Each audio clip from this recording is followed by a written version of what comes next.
Your hips are locked, so here's a key. In this video, I will show you the couch stretch.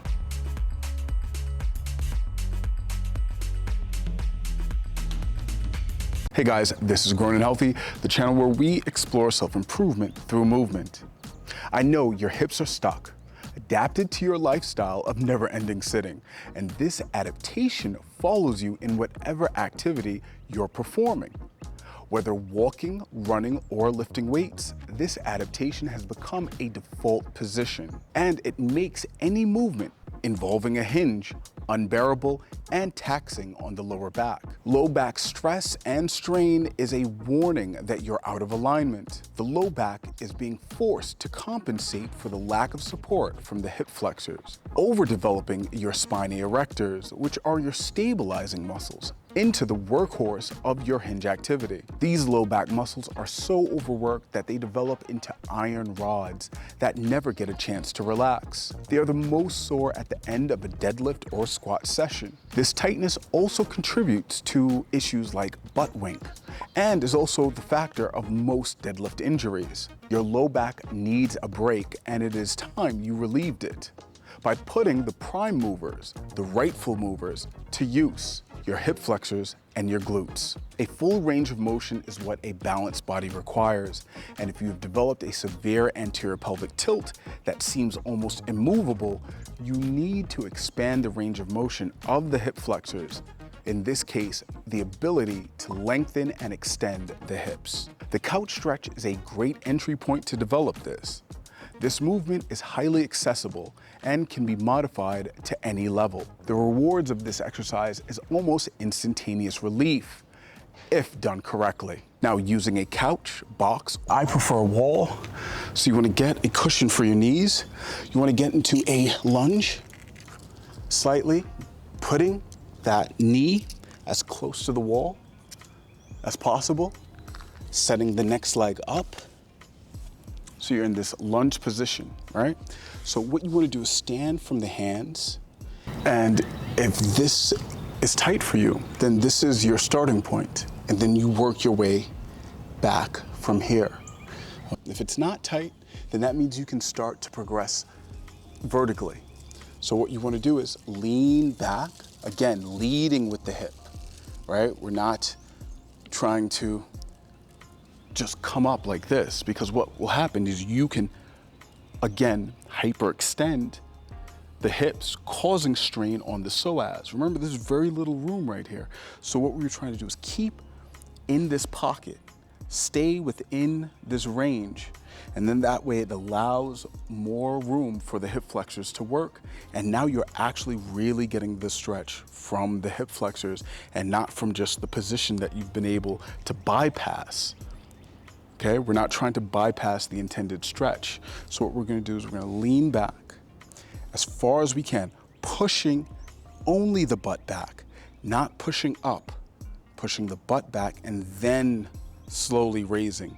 And there's no prize for bringing the butt to the heel, but it is a signal of progress. So the closer you can get your butt to the heel, the better that you're performing the stretch, as long as you keep this alignment. Do not hyperextend. It's an easy way for you to pretend as if you're accomplishing something that you're not. Now, this is gonna feel very spicy as your hips near your heel. And that's only if you're doing it correctly. Now, what do I mean? Well, remember that butt wink you've developed, well, most likely it's a wink also in reverse.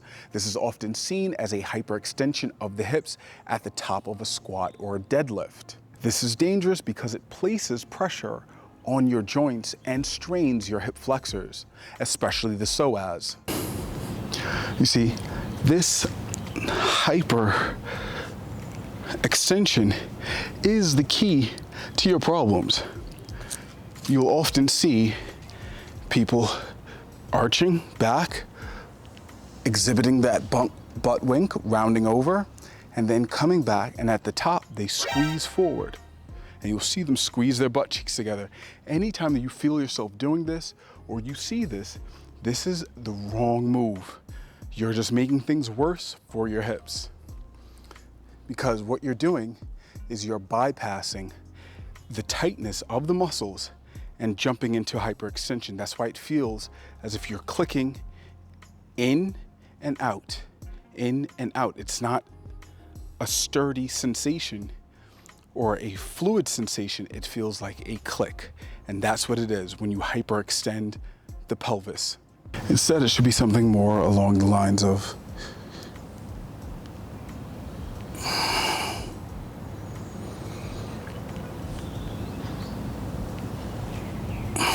right now, your pelvis and your femur are in this position when holding it like this.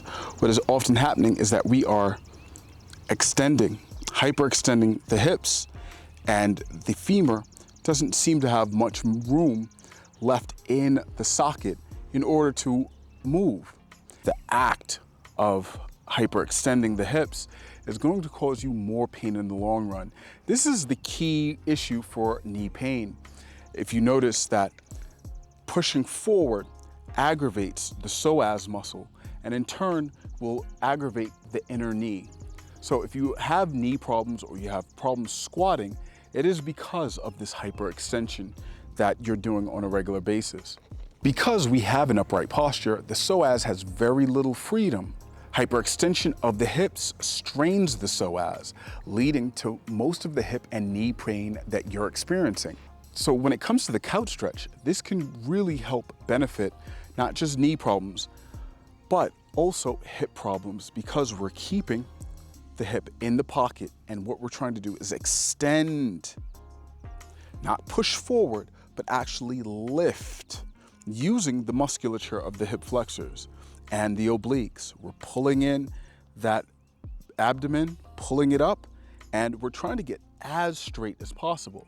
But we don't want to flip over to the wrong side of things. We want to stay within the pocket, but develop the ability to expand. Don't want to push forward, keep it in the pocket, as I like to say. Nice and supple. That's why you never lock out any of your joints. Always avoid locking out. That's not the best thing to do. What you should do is build the strength in which the muscles can then hold the position. So be aware of that when you're pushing back towards the heel, that you aren't locking out your hips. It will feel like the easy way to get into the position, but it will cause you more damage in the long run by bypassing the intended stretch. That is why you want to start low and slow. Ease into the position from a hinged hip, slowly extending into a vertical position. And if you can't get fully vertical, that's fine.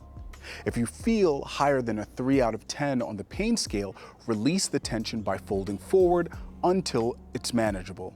Once you reach your optimal position, hold for 30 seconds to even a minute on each side and perform 5 to 6 sets. And you can do this daily, especially if you're extra tight. Take note of which side feels tighter and reference whether this side coincides with any asymmetry in movement or posture. For instance, my left was tighter than my right from an injury caused by doing the exact things I now show you how to avoid. After you've regained some mobility performing this stretch, I want you to develop the strength in this lengthened position by tucking the pelvis. Not by rounding the back, but by intentionally lifting from your pubic bone. What you can do is start to tilt.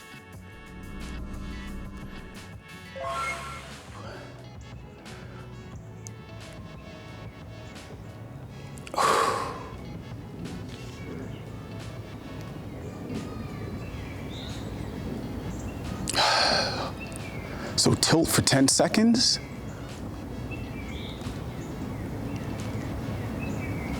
And let go. And it will almost feel as if you're dragging the knee forward as you tilt. Raise and hold for 10 to 15 seconds per side, performing 4 to 5 sets. Now, this is grueling, but euphoric once you've completed. This is great because it helps you disengage the connection that we have created. This will change your life if you follow my advice. This has been Grown and Healthy, the channel where we explore self-improvement through movement.